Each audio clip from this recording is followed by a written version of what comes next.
If you feel you would like to expand your business by starting selling your animals direct to customers in beef boxes or to individual customers, I would suggest that you first of all talk to your friends, your neighbours, in your community, and see what reaction they would have. Secondly, I would keep it as simple as possible without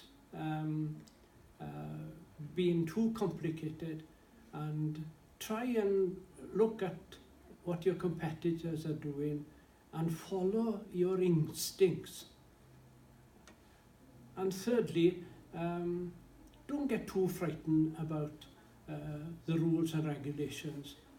At the end of the day, they're there and they shouldn't bog you down. You should be able to cope with them. If I can cope with them, I'm sure anybody else can.